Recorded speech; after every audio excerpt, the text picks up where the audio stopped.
नमस्ते दोस्तों, मैं ज्योति आज की बात में आप सबका स्वागत करती हूँ। आइए आज की बात कर लेते हैं। आज बड़ा ही अच्छा दिन है, शुभ दिन है, रविवार का दिन है। रविवार के दिन सूरज की ऊर्जा लेने के लिए आप सूरज को अर्घ्य दीजिए और ओम घृणी सूर्याय नमः ऐसा मंत्र जाप करना है। उसके बाद 3 बार गायत्री मंत्र जाप कीजिए, आप दिन सफल कीजिए। मैं वास्तु से शुरू करती हूँ। आज की खास बात ले लेंगे और कृष्ण कथा में थोड़े से ज्ञान की बातें करेंगे, तो अंत तक बने रहिए और लाभ उठाइए। वास्तु की बात करें तो लाल रंग की बात कर लेते हैं। हम रंगों और दिशा के संबंध बता रहे हैं। लाल रंग की चीज़ें दक्षिण में रखना चाहिए, शुभ होता है। उससे आँखों की रोशनी सही बनी रहती है। लाल रंग की दक्षिण दिशा का तत्व अग्नि तत्व है, तो इसलिए लाल रंग की चीज़ें वहाँ पर रखने से शुभ मानी जाती है और दोष नहीं लगता है। तो ये थी वास्तु की बातें। अब योग और तिथि की बात कर लेते हैं। आज 7:25 शाम 7:25 तक द्वादशी तिथि रहेगी। फिर उसके बाद त्रयोदशी तिथि लग जाएगी और शाम 5:50 तक आद्रा नक्षत्र रहेगा। आद्रा नक्षत्र का प्रतीक है आंसू, शिव की आंसू की बूंद को माना जाता है। और आज 12:07 के बाद, दोपहर 12:07 के बाद प्रीति योग रहेगा, जिसमें प्रेम संबंध आपका अगर कुछ कार्य करना है तो वो कर सकते हैं, रूठे हुए को मना सकते हैं। प्रीति यानी प्यार का विस्तार इस योग में शुभ होता है। और ये आज शुक्ल पक्ष की द्वादशी है, तो हम उसे आज तिल द्वादशी के रूप में मनाएंगे। और आज त्रिपुष्कर योग है। मैंने बताया शाम 5:50 से शाम 7:26 तक त्रिपुष्कर योग है। त्रिपुष्कर योग मतलब 3 गुना होके मिलना। बहुमूल्य वस्तु खरीदने के लिए ये अच्छा योग माना जाता है। द्वादशी तिथि और त्रिपुष्कर योग का संयोग बहुत ही शुभ माना जाता है। त्रिपुष्कर योग में कोई भी आप कार्य करेंगे, कोई भी अच्छा कार्य, उसका 3 गुना फल आपको मिलता है। तो आज पूरे दिन आप अच्छे कार्य कीजिए और 3 गुना फल पाइए। और आज की खास बात ले लेंगे। आज माधव की पूजा है। माधव की पूजा द्वादशी तिथि में, शुक्ल पक्ष की माघ महीने की द्वादशी तिथि में माधव की पूजा का विधान है। माना जाता है कि तिल की उत्पत्ति भी आज द्वादशी के दिन हुई थी, माघ महीने की द्वादशी के दिन हुई थी। तो आज तिल का बड़ा महत्व है और माधव की पूजा करना है। ओम माधवाय नमः ऐसा मंत्र जाप करना है पूरा दिन। तिल से भगवान विष्णु की पूजा करनी है और व्रत रखने का बड़ा महत्व माना गया है। तो आज तिल से नहाइए। थोड़ा सा तिल आप पानी में, नहाने के पानी में डालकर उससे नहा सकते हैं। और दान वगैरह करना है तो तिल की चीज़ें आज दान कीजिए, वो बहुत शुभ माना जाता है। तो आज उसी संबंध में, कल हमने बात की थी रुद्राक्ष की बात की थी, तो उसी संबंध में आज हम बात कर लेते हैं और चर्चा कर लेते हैं कि रुद्राक्ष के बेनिफिट्स क्या हैं। और आज थोड़ा न्यूमरोलॉजी, अंक शास्त्र के हिसाब से भी हम रुद्राक्ष के लाभ हम जान लेंगे। हिंदू धर्म में रुद्राक्ष को भगवान शिव का अंश बताया गया है। यही कारण है कि ज्योतिष शास्त्र में और धार्मिक ग्रंथों में इसका उल्लेख बहुत विस्तार से किया गया है। शास्त्र में रुद्राक्ष के महत्व को बताया गया है और इसे वैज्ञानिक तौर पे भी इसका लाभ बताया गया है। और रुद्राक्ष की उत्पत्ति भगवान शिव के आंसुओं से हुई थी। साथ ही कुछ विद्वान रुद्राक्ष को भगवान शिव की आंख भी मानते हैं। तो सनातन धर्म में रुद्राक्ष का बड़ा महत्व है और इसे बड़े स्तर पर उपयोग किया जाता है।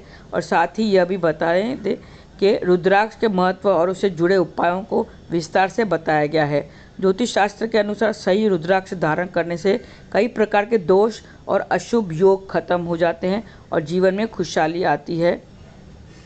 आइए हम आज 8 मुखी रुद्राक्ष के बारे में जान लेते हैं। 8 मुखी, कल हमने 7 मुखी रुद्राक्ष के बारे में बात की थी। आज 8 मुखी रुद्राक्ष के बारे में बात कर लेते हैं। 8 मुखी रुद्राक्ष का संबंध गणेश जी से बताया गया है और इसका राहु से भी बताया गया है। तो राहु के दोषों को अगर आपको ख़त्म करना है तो 8 मुखी रुद्राक्ष पहनना चाहिए। मांगलिक योग की शांति के लिए 11 मुखी रुद्राक्ष के साथ में 8 मुखी रुद्राक्ष पहनते हैं। जिन लोगों की कुंडली में ग्रह योग लगा है, उसे भी 2 मुखी के साथ में 8 मुखी रुद्राक्षी माला लाभकारी होती है। और काल सर्प दोष से परेशान है जातकों के लिए 8 और 9 मुखी रुद्राक्ष पहनना चाहिए, इसे बहुत लाभ मिलेगा। और वहीं और राहु से संबंधित अगर पीड़ा हो रही है, परेशानी हो रही है, राहु को अच्छे स्थान में नहीं बैठा हुआ है, तो उसके निवारण के लिए भी आप 8 मुखी रुद्राक्ष पहन सकते हैं। 7 मुखी, 8 मुखी के साथ में आप 13 मुखी भी धारण कर सकते हैं। इसमें आपको चांदी के साथ आपको धारण करना है, और ये आप गले में भी धारण कर सकते हैं और इसको अंगूठी ब्रेसलेट के रूप में भी पहन सकते हैं। तो ये थी ज्योतिष शास्त्र के 8 मुखी रुद्राक्ष के बारे में। आइए हम जान लेते हैं कि इसका रुद्राक्ष का महत्व अंक शास्त्र मतलब न्यूमरोलॉजी के हिसाब से भी इसका बड़ा महत्व है। न्यूमरोलॉजी आपको तो पता है कि मैं एस्ट्रो न्यूमरो वास्तु कंसल्टेंट हूँ, तो उस हिसाब से न्यूमरोलॉजी के बारे में भी, किसी के जीवन के बारे में और उसके आने वाले जीवन के बारे में, भविष्य के बारे में भी अंक शास्त्र से हम जान सकते हैं। बहुत सारी चीज़ें हम जान सकते हैं। तो जो न्यूमरोलॉजी के हिसाब से, जिसके तारीख के हिसाब से हम रुद्राक्ष पहन सकते हैं। अब मूलांक 1 की बात करते हैं। मूलांक 1 मतलब जो जातक 1 तारीख, 10 तारीख, 19 तारीख और 28 तारीख को पैदा हुए हैं, उनका मूलांक 1 है। उनका जो डेट ऑफ बर्थ 1 माना जाता है न्यूमरोलॉजी के हिसाब से। तो उनको कौन सा धारण करना है, कौन सा मुखी धारण करना है? 1 मुखी और 12 मुखी रुद्राक्ष वो धारण कर सकते हैं, क्योंकि दोनों का जो है वो सूर्य से संबंधित रखता है वो, और वो बहुत ही लाभकारी होता है।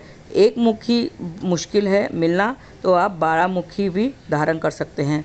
2 नंबर वाले जो 2 नंबर पे जो पैदा हुए हैं जातक, 2 नंबर, 11 नंबर, 20 नंबर या 29, 29, इनको 2 मुखी रुद्राक्ष भी धारण कर सकते हैं। 2 मुखी भी बहुत ही महंगा होता है, तो उसके साथ में आप दूसरा को जोड़ के, दूसरा गौरी शंकर रुद्राक्ष आता है, वो उसके साथ जोड़ के आप धारण कर सकते हैं। नंबर 3 की बात करें तो जो जातक 3 तारीख, 12 तारीख, 21 तारीख और 30 तारीख को पैदा हुए हैं, उनका न्यूमरोलॉजी में नंबर मूलांक 3 है।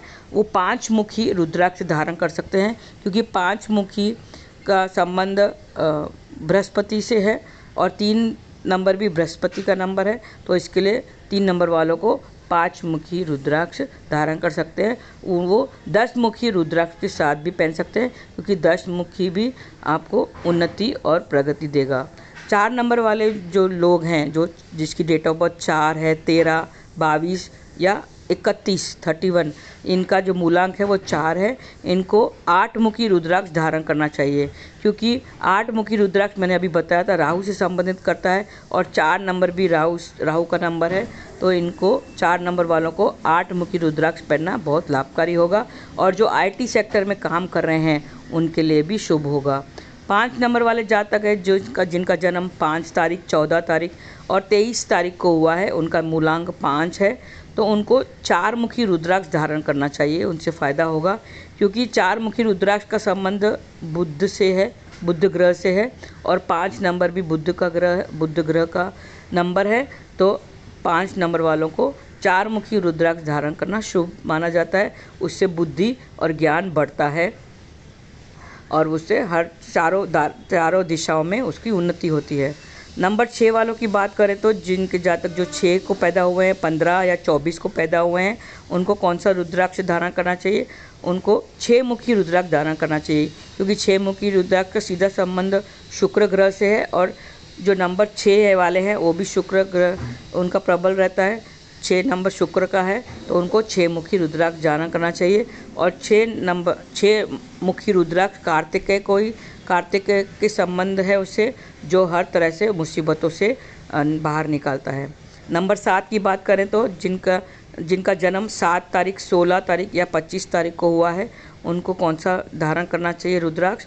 उनको 9 मुखी रुद्राक्ष धारण करना चाहिए, क्योंकि ऐसे लोगों को, और 7 नंबर केतु का नंबर है, और 9 मुखी रुद्राक्ष केतु से संबंधित रखता है, और वो गॉडेस दुर्गा जी, माता दुर्गा की 9 मुखी रुद्राक्ष माता दुर्गा के धारण करने से माता दुर्गा की शक्ति उन्हें प्राप्त होती है, और जीवन में सब कठिनाइयों से और बुरी नज़र से वो बच सकते हैं। 8 नंबर वाले जो लोग 8 नंबर, 17 नंबर या 26 को पैदा हुए हैं, ये तारीखों को पैदा हुए हैं, तो उनका मूलांक 8 है, तो उनको 7 मुखी रुद्राक्ष धारण करना चाहिए, क्योंकि 7 मुखी रुद्राक्ष का संबंध शनि से है और 8 भी शनि का नंबर है। तो 8 नंबर वालों को 7 मुखी रुद्राक्ष, और 7 मुखी रुद्राक्ष का संबंध लक्ष्मी जी से भी है, माता लक्ष्मी से है, तो उनको फाइनेंशियल जो आर्थिक समस्याएं उनकी दूर हो सकती है। और 7 मुखी के साथ 14 मुखी रुद्राक्ष के साथ में वो पहनेंगे तो उनको बहुत लाभ होगा। अब आइए 9 नंबर की बात करते हैं। जो जातक 9 को पैदा हुए हैं, 9, 18 या 27 तारीख को पैदा हुए हैं, उनका मूलांक 9 है, तो उनको 3 मुखी रुद्राक्ष धारण करना चाहिए, क्योंकि 3 मुखी रुद्राक्ष का संबंध मंगल से है और 9 नंबर भी मंगल का नंबर है। तो 3 मुखी रुद्राक्ष उनको आग वगैरह, आग संबंधित या कोई भी चोट वगैरह से बचाता है, सडन एक्सीडेंट होते हैं उनसे उनकी रक्षा करता है, जो 9 नंबर वाले हैं। तो रुद्राक्ष पहनना अपने आप में जीवन को बदल देता है, गुस्सा, क्रोध उनको शांत करता है, और जो दोष है उनका भी निवारण करता है। तो जो मूलांक के हिसाब से, मैंने अंक शास्त्र से हिसाब से जो मूलांक है, वो कौन से मूलांक वाले कौन से रुद्राक्ष पहनना चाहिए, ये मैंने बता दिया है। और रुद्राक्ष बहुत ही लाभकारी होता है और सही रुद्राक्ष पहनना चाहिए। रुद्राक्ष लेने से पहले आप सही तरीके से ज्योतिष से, आप अच्छे ज्योतिष से सलाह करके ही पहने। ये मेरी एक विनती है कि आप उन खुशी और तरक्की जीवन में चाहिए, आर्थिक अगर समस्याओं को दूर करना है तो सही रुद्राक्ष, सही वाले ओरिजिनल रुद्राक्ष ही लें, जो नेपाल और इंडोनेशिया में मिलता है। यहाँ पे बहुत सारे ऐसे लोग हैं जो गलत फेक रुद्राक्ष जो बेचते हैं, उनसे सावधान रहें। तो रुद्राक्ष पहने और अपने जो भी तकलीफ़ें हैं, दुखों को दूर भगाइए और नाम जाप करते रहिए। हरे कृष्णा कृष्ण कृष्ण हरे हरे, हरे राम राम राम हरे हरे। आज के लिए बस इतना ही। धन्यवाद। आपका दिन शुभ रहे। हरे कृष्णा।